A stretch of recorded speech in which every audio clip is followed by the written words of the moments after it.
Hello friends, welcome to my YouTube channel. Friends, आज की video का हमारा टॉपिक है डेप्रिसिएशन, दैट इज मूल्यह्रास। मूल्यह्रास मतलब मूल्य में कमी आना।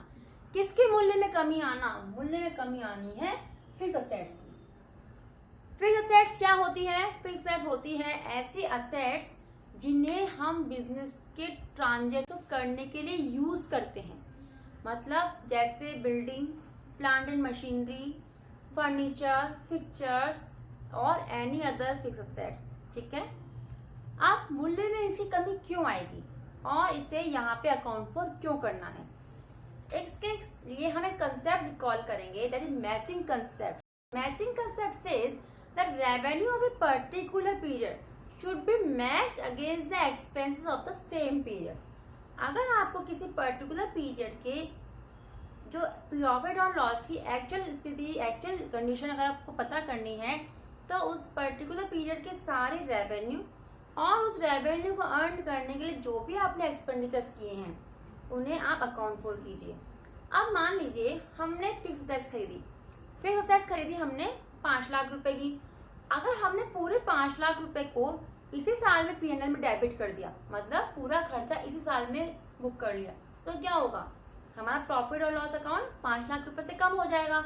जबकि वो फिक्स्ड असेट्स हमारे ना सिर्फ इसी साल में बल्कि नेक्स्ट 5 और 10 ईयर जो भी उस फिक्स्ड असेट्स की लाइफ रहेगी वहां पे काम आएगा।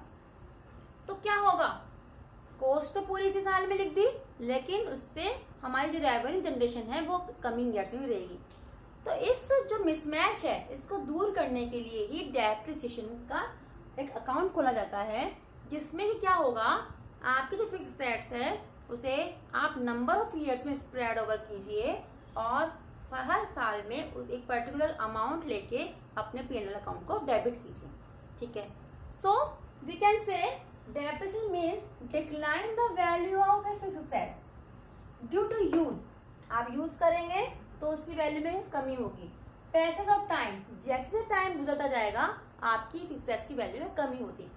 और ऑब्सोलेंसेस मीन्स आउटडेटेड। आप टेक्नोलॉजी आ गई, आपकी चेंज हो गई, आपकी फिक्स्ड असेट आउटडेटेड हो गई। आप 50,000 का एसी लेकर आए, लेकिन क्या 6 महीने बाद उसकी कीमत 50,000 रहेगी? नहीं रहेगी।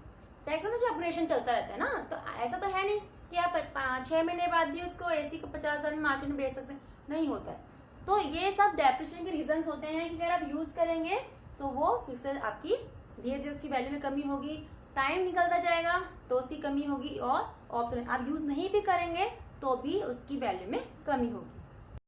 अब नेक्स्ट टॉपिक इज किस अमाउंट पे आप डेप्रिसिएशन चार्ज करेंगे, that is cost of value of fixed assets. Cost of value fixed equals to cost of acquisition, मतलब purchase price, plus expenses incurred for installation, wages, freight और any other expenses for ready to put to use. मतलब fixed assets को चालू करने की स्थिति तक करने तक के जो भी खर्चे किए जाएंगे वो सब वैल्यू ऑफ कॉस्ट में, वैल्यू ऑफ फिक्स्ड असेट्स में ऐड होंगे। ठीक है।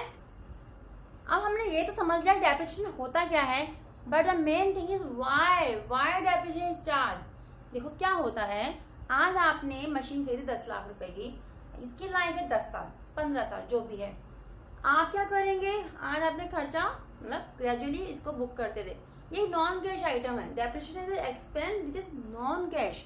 आप वन टाइम पे करते हैं बट नंबर ऑफ ईयर्स में इसे डेबिट करते हैं। तो आपने एक बार कैश पेमेंट किया है, लेकिन नॉन कैश एक्सपेंस की तरह इसको नंबर ऑफ ईयर्स में डेबिट करते हैं।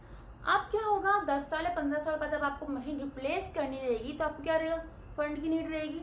तो इसीलिए डेप्रिसिएशन एक तरीके से रिजर्व का काम करता है। मतलब आपका जो प्रॉफिट और लॉस है उसे उस पर्टिकुलर हर साल में कम दिखाया जाता है। तो इस तरीके से अगर रिजर्व बनता जाता है, अगर आप प्रोप्राइटर हैं तो आपकी ड्राइंग पावर को कम होगा। देखिए आप बोलेंगे अच्छा मुझे तो इतना ही प्रॉफिट हुआ है, तो आप उसी हिसाब से ड्राइंग्स करेंगे। या आप एक कंपनी है तो कंपनी में क्या होता है, प्रॉफिट के अकॉर्डिंग डिविडेंड डिस्ट्रीब्यूट किया जाता है, तो कंपनी की डिविडेंड डिस्ट्रीब्यूशन की कैपेसिटी भी कम होती है। तो जब भी आपको सब अपनी एसेट को रिप्लेस करना होगा तो आपके वो रिजर्व आपके लिए यूजफुल रहेंगे। ठीक है। Next is how to calculate depreciation.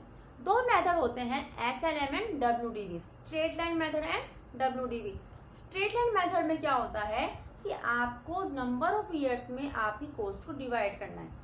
मतलब आपने 10 लाख में मशीन खरीदी, आपकी स्क्रैप वैल्यू है 50,000 रुपए की, तो मतलब स्क्रैप वैल्यू क्या होती है, जो कि आप आफ्टर यूजफुल लाइफ उसकी जो आप मार्केट में आपको मिल सकता है।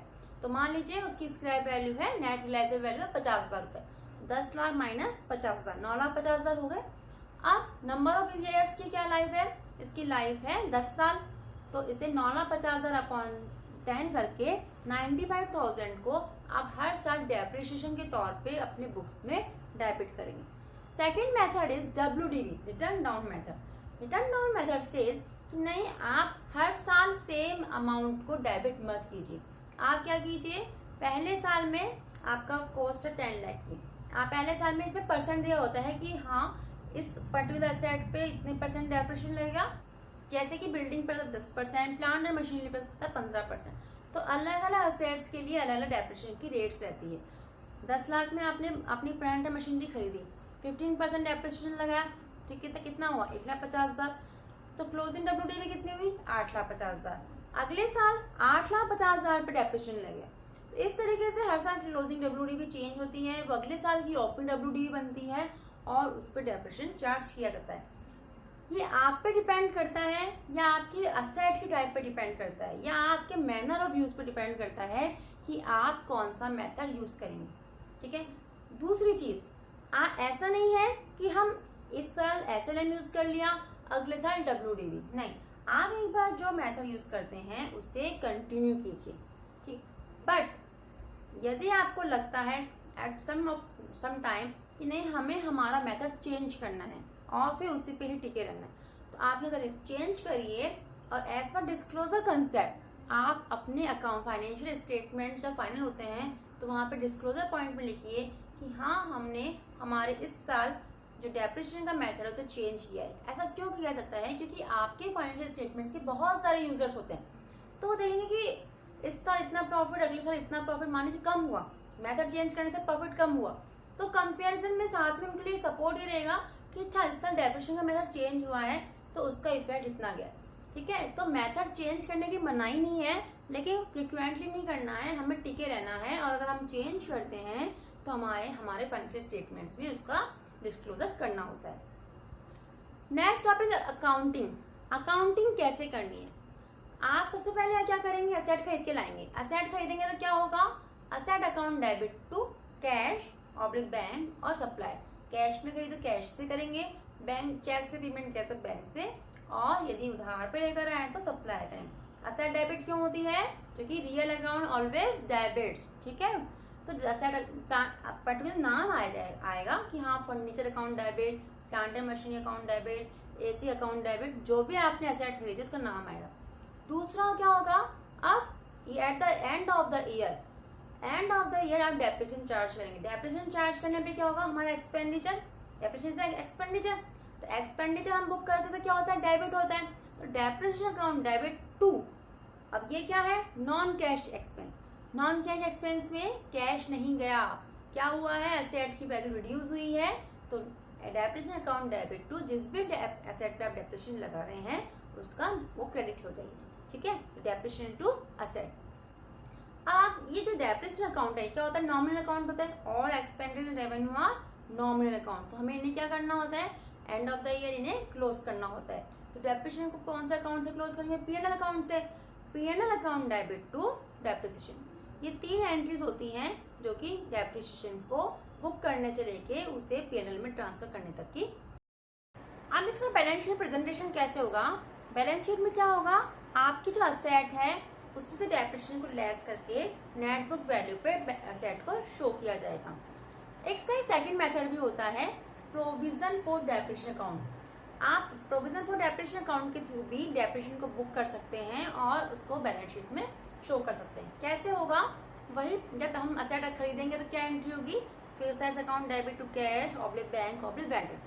जो depreciation account debit to asset account की जगह क्या करेंगे, यहाँ पे depreciation account debit to provision for depreciation account. यहाँ पे असेट अकाउंट को क्रेडिट नहीं किया, असेट अकाउंट अपनी जो हिस्टोरिकल कॉस्ट है उसी पे ही रहेगी।